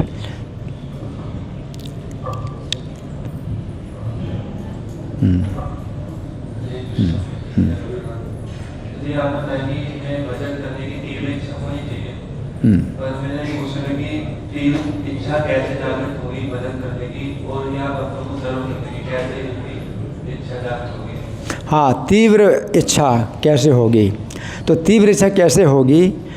ये जो हरे कृष्ण आंदोलन है, ये प्रभुपाद ने जो बनाया है, तो ये जो है एक ऐसा आंदोलन है जिसमें कि तीव्र भजन किया जाता है ना। तो यहाँ पर नियम बताए जाते हैं, आपको जो है नियम बताए जाते हैं कि रोज़ हरे कृष्ण मंत्र की माला का जप करो, माला पर जप करो, एक माला पर जप करो, है ना। फिर और बढ़ाओ, 2 माला पर और बढ़ाओ, 3 माला, तो इस तरह से 16 माला, है ना। तो आप 16 माला जप करते हैं, है ना। तो इसमें आपको बड़ा जो है संघर्ष करना पड़ता है ना। तो अगर आप 16 माला करते हैं, सवेरे की साधना, इसमें भी बड़ा संघर्ष करना पड़ता है। तो सवेरे की साधना में अगर आप उपस्थित होते हैं तो ये तीव्र भजन है। तो कई बार जो है, जो भक्त लोग होते हैं तो वो जो है नहीं करना चाहते, लेकिन फिर जो संघ है, जो प्रभुपाद ने बनाया संघ, कृष्ण भावना में संघ, तो इस संघ में जो है शक्ति है, संघी शक्ति कलौजोगे। अगर आप संघ में रहते हैं, संघ सोसाइटी, तो सोसाइटी में रहते हैं, इस सोसाइटी में अगर तीव्र भक्ति का अभ्यास किया जा रहा है तो आप रहते हैं, तो आपको भी बल मिलता है। तो तीव्र भजन का जो है के लिए आवश्यक है कि हमें एक सोसाइटी ऐसी मिले जो तीव्र भजन कर रही हो। तो फिर मैं नहीं करता या मैं नहीं करना चाहता, तो मुझे लगता है कि मैं ही अकेला एक बगुला हूँ, हंसों के बीच में मैं ही कौवा हूँ, या बगुला मैं हूँ, है ना। तो इस तरह से जो है फिर आप करते हैं तो आपको जो है बल मिलता है।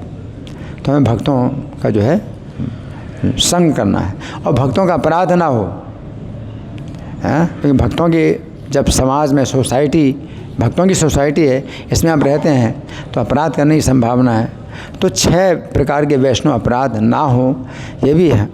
मैं तो चाहता हूँ कि डेली बोला जाए, 10 नाम अपराध हम बोलते हैं, लेकिन नाम के 10 अपराध में पहला अपराध जो है वैष्णव निंदा।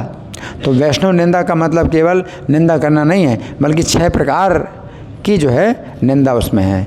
हंति निंदति वैद्वेष्टि की, कोई प्रहार करे वैष्णव के ऊपर, या वैष्णव की निंदा करे, या द्वेष करे, तो आप निंदा तो नहीं कर रहे हैं, लेकिन द्वेष कर रहे हैं, तो भी निंदा है एक प्रकार की, हैं।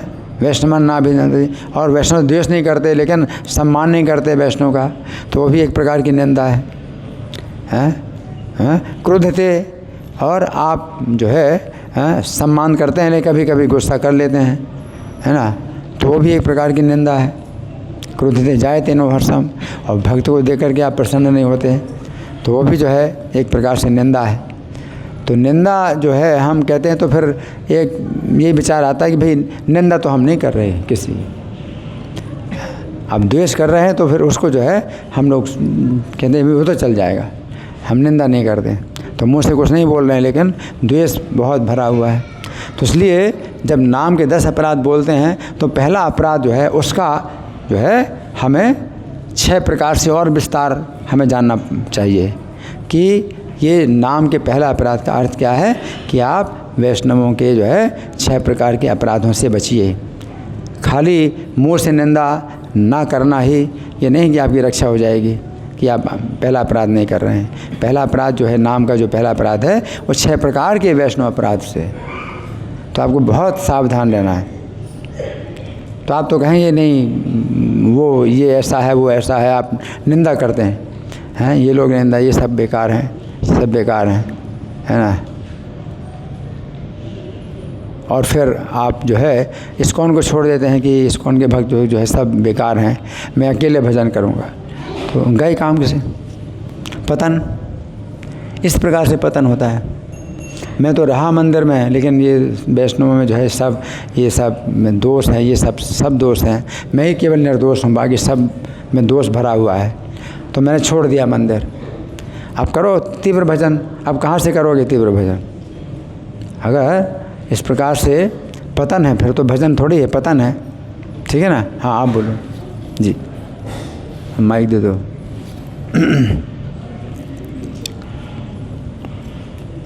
लखीकांत को दो, कुर्सी में बैठा जो। बाद में आपको पहले लखीकांत को दे दो, फिर आप। हाँ हाँ ठीक है, आप बोलो। हरे कृष्ण। प्रभु जी, ये मायावाद और शून्यवाद इसमें तो प्रकार एक जैसा लगता है थोड़ा। हाँ, ये बहुत अच्छा है ये प्रश्न है, तो ये मायावाद शून्यवाद, तो सामान्य लोग जो है समझ नहीं पाते मायावाद क्या है। मायावादी तो क्या लगता है, मायावादी हम किसी भौतिकतावादी को भी बोलते हैं मायावादी, लेकिन मायावादी नहीं। किसी भौतिकवादी को जो कि मतलब माया में है, माया की सेवा कर रहा है, तो हम कहते हैं वो बड़ा मायावादी है। मायावाद का ये अर्थ नहीं। मायावाद का क्या अर्थ है, कौन बताएगा? मायावाद है? इनको माइक दो जरा, माइक दो इनको। हाँ बोलो, क्या है? ये जैसे शंकराचार्य वाले आउटसाइड सपोर्ट देते हैं कि इंडियन सरकार में, वो हो गया मायावाद, गवर्नमेंट की मायावाद है। नहीं, वही तो बात है ना। अभी मायावाद को नहीं, कोई नहीं समझ रहा है। और बताइए, हाँ इनको बताइए, इनको माइक दीजिए। मायावाद क्या है बताइए? प्रभु जी मायावाद, एक माइक।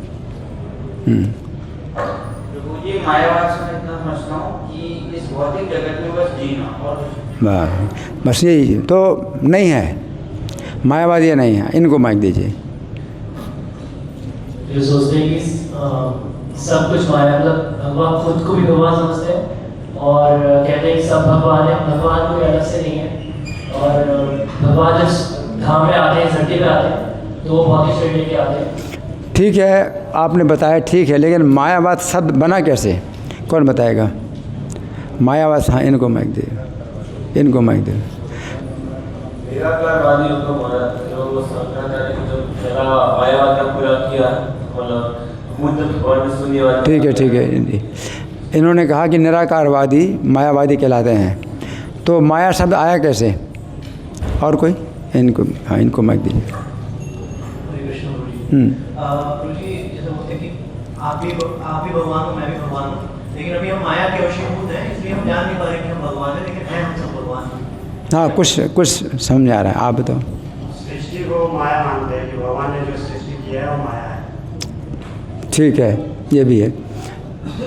ठीक है, मतलब माया का मतलब होता है माँ माने नहीं, या माने जो नहीं है ना। तो इसमें क्या है कि वो भगवान के रूप को भी माया मानते, तो बहुत बड़ा अपराध। मायावादी कृष्ण अपराधी, मायावादी कृष्ण अपराधी, क्योंकि कृष्ण का जो रूप है उसको भी कहते हैं माया है। सच्चिदानंद विग्रह, ईश्वर परमः कृष्ण सच्चिदानंद विग्रह है। भगवान का जो शरीर है, कृष्ण का शरीर है, वो सच्चिद आनंद विग्रह है। सत माने सनातन, चित माने ज्ञान, आनंद। तो भगवान, हमारा शरीर असत अचित निरानंद है। तो हमारा शरीर जो है अनित्य है, इसको भी हम माया नहीं बोलते, माया हम नहीं बोलते, हमारा शरीर भी जो है माया नहीं है, हैं? माया का मतलब नहीं है जो। तो माया तो केवल वो है, वो विचार कि मैं भोगता हूँ, ये मेरा है, हैं? ये मेरा घर है, हैं? मैं ये शरीर हूँ, तो ये माया है। मतलब जो मतलब सचमुच है ही नहीं, वास्तव में ये शरीर नहीं हूँ, मैं अपने को शरीर समझ रहा हूँ, तो ये विचार माया है। ठीक है ना? मैं मान लीजिए कि राजा हूँ, इतना बड़ा राजा हूँ पूरी प्रजा का, तो ये विचार जो है माया है, क्योंकि पहले नहीं था मैं राजा, और आगे भी नहीं रहूँगा, शरीर छोड़ दूँगा तो नहीं रहूँगा। तो शरीर के आधार पर हम जो है कुछ अपना मानते हैं, और मैं भोक्ता मानता हूँ, मैं भोगी हूँ, ईश्वर हम भोगी, मैं ईश्वर हूँ, मैं भोगी हूँ। तो ये विचार जो है माया कहलाता है। ए लक्ष्मीकांत, तुम नहीं सुन रहे कोई भी? क्या सुने? बताओ क्या सुना? मैंने क्या बताया? माया क्या है? तुम नहीं सुन रहे, तुम अपना प्रवचन दे रहे हो। तुम यहाँ आते ज़रूर हो, लेकिन तुम कुछ भी नहीं सुन रहे। अभी मैं बता रहा हूँ मायावाद क्या है। मैं ना, तो जो मायावाद है वो भगवान के रूप को भी माया मान रहे हैं। कितना बड़ा अपराध है, आप समझें? तो मायावादी का मतलब ये है कृष्ण का अपराधी है। मायावादी कृष्ण का अपराधी है ना? तो मायावादी से जो है कई लोग सोचते हैं भाई हाँ भौतिकतावादी हम जो है मतलब जो माया को भोगना चाहते हैं तो वो मायावादी कहलाते हैं। मायावादी माया को नहीं भोगना चाहते, लेकिन भगवान के रूप को भी माया मानते हैं, निराकार ब्रह्म को सत्य मानते हैं। ब्रह्म सत्यम जगत मिथ्या, जगत को भी मिथ्या मानते हैं ना? तो मायावाद है।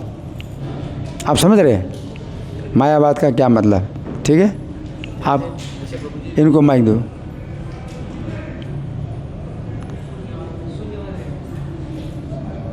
इनको माइक दीजिए।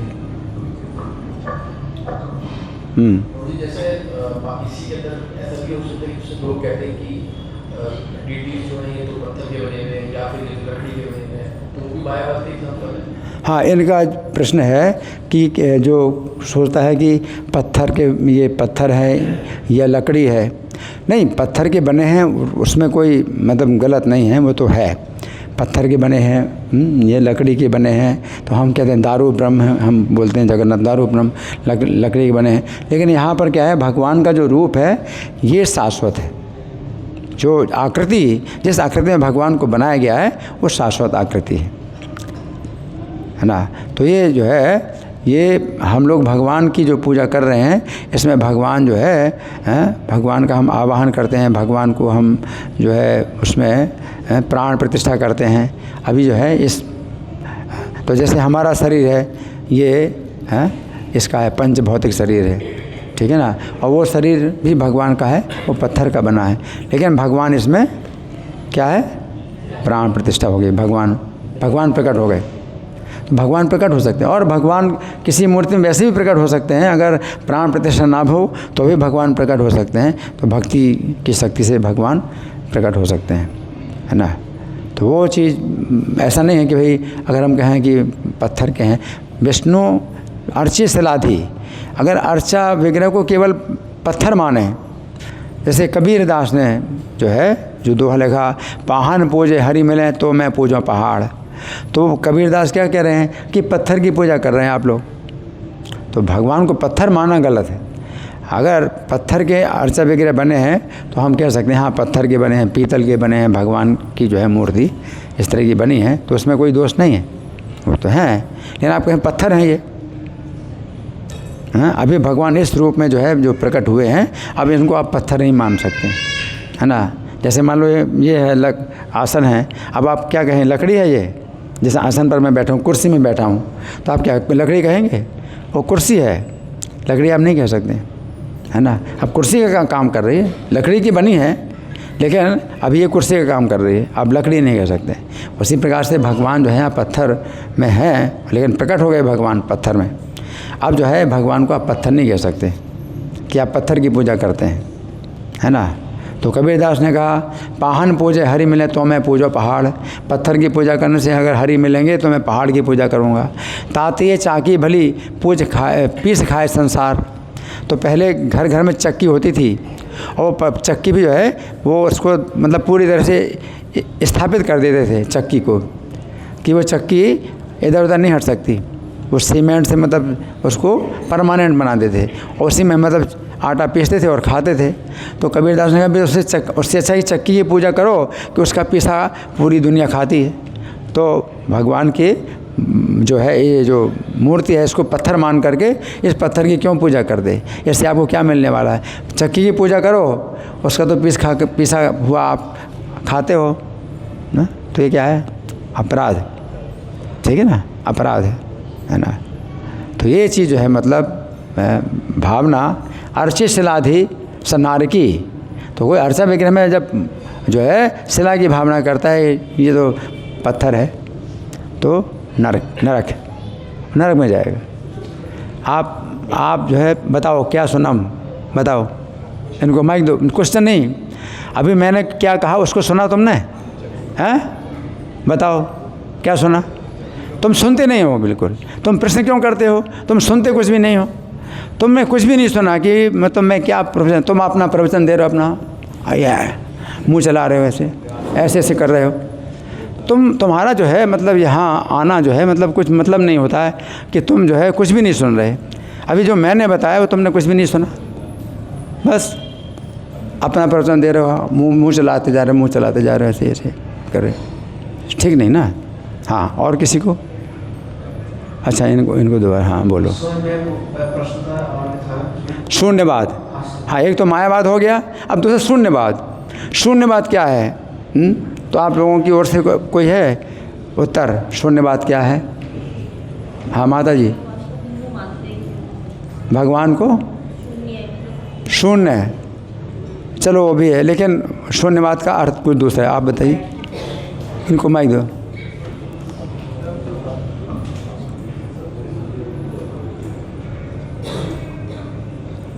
हाँ हाँ, प्रभु जी लाइट की फॉर्म में जो लोग पूजा करते हैं, रोशनी लाइट फॉर्म की परम सत्य को मतलब प्रकाश मानते हैं।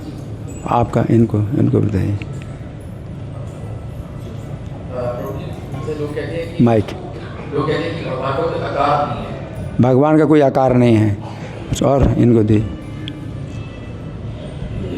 अपना अस्तित्व को खत्म कर देना है, अपने अस्तित्व को मिटा देते हैं। देखिए अब मैं बताता हूँ शून्यवाद का क्या अर्थ है। सुन रहे सब लोग? शून्यवाद का अर्थ है कि वो लोग जो है इस जीवन के बाद अगला जीवन नहीं मानते, ख़त्म। तो आजकल जो है विज्ञान है, आज का विज्ञान है, ये क्या है? शून्यवादी। शून्यवादी है, हाँ, शरीर में आत्मा है ही नहीं, शरीर में कोई आत्मा नहीं है, इस शरीर के बाद कोई जीवन, अगला जीवन नहीं रहेगा, है, तो वो जो है शून्यवादी कहलाता है। बुद्ध जो है, बौद्ध धर्म भी जो है शून्यवादी है, बौद्ध धर्म शून्यवादी है। उसमें जो है ये शब्द जो आता है, निर्वाण का जो शब्द आता है, निर्वाण, तो निर्वाण शब्द का मतलब है इस जीवन काल में ही आप जो है उस आनंद का अनुभव आप कर सकते हो बौद्ध धर्म के अनुसार, इस जीवन काल में। जीवन के बाद तो सब शून्य हो ही जाएगा, जीवन के बाद तो सब शून्य हो जाएगा, अगला जीवन है ही नहीं। इस जीवन काल में आप निर्वाण सुख अनुभव कर सकते हो। क्या उनके कुछ नियम हैं कि भाई इन नियमों का पालन करो, अहिंसा है ना, तो अहिंसा पर बहुत जोर दिया कि किसी प्राणी को तकलीफ ना दो, तो आपको निर्वाण का सुख मिलेगा। लेकिन निर्वाण का सुख इसी जीवन में ही होगा, जीवन के अंत में तो सब शून्य है, ये जीरो है। तो शून्यवाद का ये मतलब है। तो आज की शिक्षा जो है क्या है? शून्यवादी। क्या है? इस जीवन के बाद क्या है? सब कुछ खत्म, जीरो, ये शून्यवाद है। ठीक है जी? हाँ जी, इनका प्रश्न माइक दीजिए।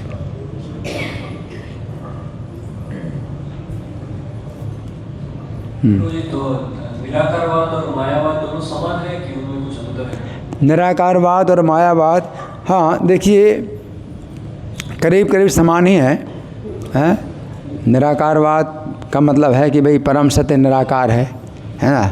तो वो मायावाद एक प्रकार से फिर वो मायावाद हो गया कि निराकार से ही ये साकार हुए। अव्यक्तम व्यक्तिमापन्नम मनन्ति माम बुद्धि। अबुद्धि, जिनके पास बुद्धि नहीं है वो यही सोचते हैं कि अव्यक्त से मैं व्यक्त हो गया, निराकार से मैं साकार हो गया। तो निराकार को ही सत्य मानते हैं कि निराकार ही सत्य है, और जो साकार है वो सब साकार क्या है, अनित्य है। तो भगवान का जो शरीर है ये साकार है लेकिन अनित्य नहीं है। लेकिन वो सोचते हैं कि भगवान भी जो है क्या है, निराकार से आते हैं। तो जैसे वो महाभारत का सीरियल आया था, तो महाभारत के सीरियल में दिखाया गया कृष्ण जो है जन्म कैसे हुआ। तो देवकी वसुदेव ने देखा कि उनके कारागार, जिस कारागार में थे, तो कारागार की खिड़की से एक प्रकाश आया और प्रकाश से जो है एक बालक बन गया। तो वो कृष्ण है, मतलब क्या है, निराकार से ये कृष्ण बन गए। और कई बार ऐसे बोलते हैं ओम, ओम बड़ा सा ओम बना देते हैं, हाँ, और उसका प्रकाश कृष्ण के ऊपर आ रहा है। तो भाई वो ओम से आए हैं, वो निराकार है ओम, और कृष्ण जो है निराकार से आ गए, है ना। इस प्रकार से जो है वो एक प्रकार से मायावादी इसको कहा जाएगा। ठीक है ना जी, आपका प्रश्न है। आपने बताया कि प्राण प्रतिष्ठित करते हैं तो उसके बाद भगवान प्रकट हो जाते हैं, और आपने साथ में ये भी बताया कि भगवान भक्ति की शक्ति से भी प्रकट हो जाते हैं, चाहे वो जैसे विग्रह ना हो। जैसे प्रहलाद महाराज जी का एग्जाम्पल आता है, भगवान प्रकट हुए। ये प्राण प्रतिष्ठा क्या है? देखिए, प्राण प्रतिष्ठा ये शास्त्रीय विधि है, शास्त्रीय विधि है ना। तो शास्त्र भी प्रमाण है कि शास्त्र विधि से जब भगवान की प्राण प्रतिष्ठा होती है तो फिर भगवान उसमें आ जाते हैं। और जब प्राण प्रतिष्ठा हो गई तो फिर उनकी जो है सही प्रकार से उनकी विधि पूर्वक पूजा होनी चाहिए। अब ये नहीं कि कभी पूजा करो कभी पूजा ना करो। इसलिए आप अपने घर में जब रखते हो तो भगवान का चित्र रखते हो, या वैसे मूर्ति भी गौरनिताई की मूर्ति रख ली, जगन्नाथ जी की मूर्ति रख ली, तो वो जो है मतलब कभी आपने नहीं भी किया, ठीक है, तो भी मतलब काम चल जाएगा। लेकिन जो मंदिर में होते हैं प्राण प्रतिष्ठा की जाती है तो फिर ये माना जाता है कि अब जो है वो ऐसे हो गए जैसे कि आपके घर में कोई बच्चा है या कोई मान लो गाय है, तो अब आपने अपने घर में रखी है गाय, तो आपको जो है बांधना भी पड़ता है और फिर खोलना भी पड़ता है। किस समय बांधना है, किस समय खोलना है, वो सब आपका जो है मतलब बंधन हो गया आपके लिए, आप बंध गए कि आपको करना पड़ेगा। अगर आपने खोला और फिर बांधा नहीं तो फिर आप रक्षा नहीं कर रहे गाय की, और आपने बांधा गाय को फिर खोला नहीं तो आप रक्षा नहीं कर रहे, और समय पर आप पानी नहीं दे रहे उसको गाय को और बंधी है गाय, तो आपका जो है फिर बहुत बड़ा इसमें दोष बन रहा है। ठीक है ना। तो प्राण प्रतिष्ठा का फिर यही मतलब होता है कि फिर आप जो है नियम से आप पूजा करो। तो मंदिर में फिर ऐसे बहुत से भक्त होते हैं, पुजारी डिपार्टमेंट पूरा पुजारी डिपार्टमेंट है, और वो जो है सब पुजारी मिल करके फिर भगवान की पूजा, कोई पुजारी बीमार हो जाए, कोई हो जाए, तो भगवान की पूजा बंद नहीं हो, ठीक समय पर शंख बजना चाहिए, ठीक समय पर पूजा होनी चाहिए। वो प्राण प्रतिष्ठा का ये मतलब है। तो ये भावना भी जो है जब इस प्रकार की होती है भक्त के अंदर, तो वो जो है उसके अंदर जागृत होता है कि भाई ये जो है मतलब मूर्ति नहीं है, ये साक्षात भगवान है, उनकी जो है और फिर भगवान जो है हाँ उस मूर्ति में जो है अपने संकेत भी देते हैं। भगवान उस मूर्ति में अपने संकेत भी देते हैं। अगर कुछ नहीं ठीक से पूजा हुई तो वो जो है किसी भक्त को जो है सपना देते हैं कि ये जो है मुझे पानी नहीं मिला, या भोजन है उसमें ज़्यादा मिर्चा डाल दी है, या कुछ ऐसा हुआ, या कभी फेंटा उनका जो है बड़ा कस्ता कर दिया, तो किसी पुजारी ने फेंटा कस्ता कर दिया, तो उन्होंने सपना दिया पुजारी को कि ये नया पुजारी है, ठीक नहीं है, इसने मेरा फेंटा बहुत कस्ता कर दिया है। तो भगवान की ऐसी बहुत सी घटनाएं हैं जो कि जिसमें भगवान जो है भक्तों को जो है सपना देते हैं, सपने में बताते हैं कि ऐसा हुआ, ऐसा नहीं हुआ, तो ये सब होता है ऐसा। ठीक है ना जी जी। तो हमारे पास अभी 5 मिनट का समय है, 9:45 तक हमें करना है, तो 5 मिनट के बीच में कोई आपका, हाँ इनको माइक दीजिए। माता जी की तरफ से कोई नहीं, चलो ठीक है जी।